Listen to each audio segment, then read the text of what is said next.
مرحبا بكم.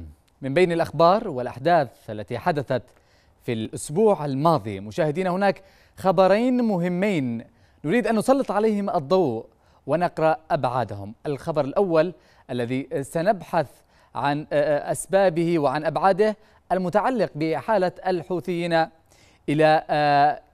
الحوثيين الصحفيين إلى المحاكمة. فأكثر من عامين وزملاؤنا الصحفيون في سجون الحوثيين يقاسون التعذيب والاضطهاد.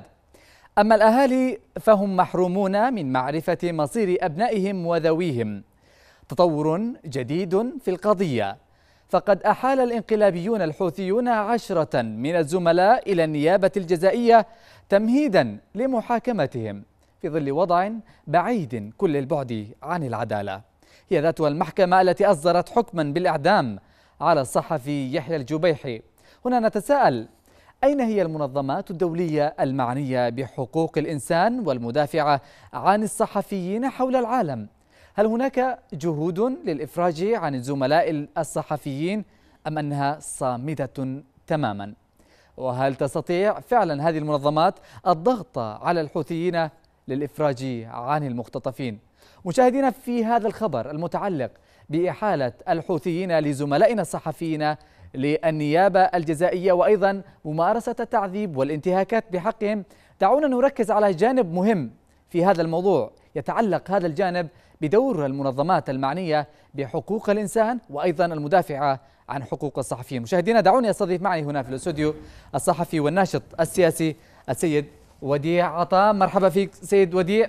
مرحبا وسهلا. أهلا وسهلا، تفضل. يعني أكيد قرأت عن ما يدور حاليا في صنعاء. الحوثيون يقومون باعتقال زملائنا الصحفيين وإيداعهم السجون، اختطافات نستطيع أن نقول.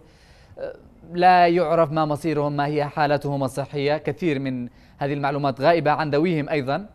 الخبر الأخير يتعلق بإحالة الحوثيين لزملائنا الصحفيين إلى المحكمة الجزائية أو إلى النيابة الجزائية. بداية، ما طبيعة هذه الخطوة التي قام بها الحوثيون؟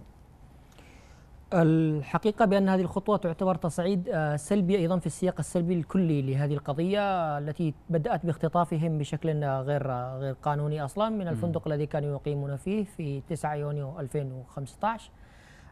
اليوم هذا اكتمل عليهم 2 وقليل من الشهور وهم مختطفين ولا يزالون في السياق غير القانوني بالتحديد.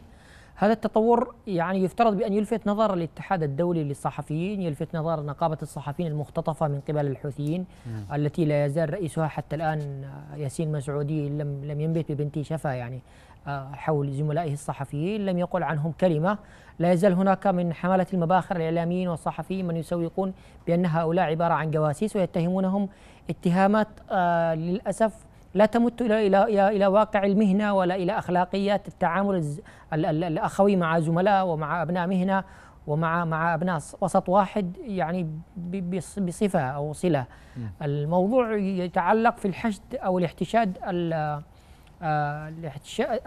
مدفوع الثمن مع طرف الانقلابيين الذين يريدون أن يقولون أو يجملون مثل هذه الانتهاكات، وهي في العموم انتهاكات يفترض بأن يعني يوضع حد لها بالتفاتة ولو بسيطة من قبل المكتب الموفد الدولي الأمين العام. طيب سيد وديع، يعني هذه الخطوة إحالة صحفيين إلى النيابة الجزائية، البعض يتساءل ما طبيعة هذه النيابة؟ هل هي ذات يمكن أن تحقق العدالة؟ هل يمكن أن تؤذي هؤلاء الصحفيين كما فعلت بالصحفي السابق والزميل السابق الجبيحي الذي أصدرت حكما بالإعدام عليه؟ النيابة أصلا هي باطل، وما بني على باطل يفترض أن يكون باطلا، لأن النيابة أصلا هي مثار جدل منذ أنشأها علي عبد الله صالح في نهاية التسعينيات تقريبا لإجراء محاكمات عاجلة وسريعة لمن كان يتهمون بالإرهاب والذين اتضح فيما بعد بأن لهم علاقة بشكل أو بآخر بهم.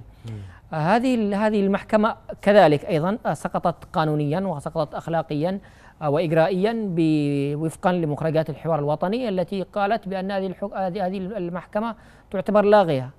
المحكمة تعتبر محكمة أمن دولة وتستخدم الآن استخدام عسكري بحت لخدمة الأهداف العسكرية والحربية والسياسية التي تسخرها الآن الجماعة الانقلابية. المحكمة هذه يفترض بأن القانونيين في صنعاء، القانونيين في عدن، القانونيين في كل المحافظات اليمنية أن يقوموا بحراك قانوني وحقوقي للتنديد بكل ما ينتج عن هذه المحكمة الغير قانونية. طيب، تحدث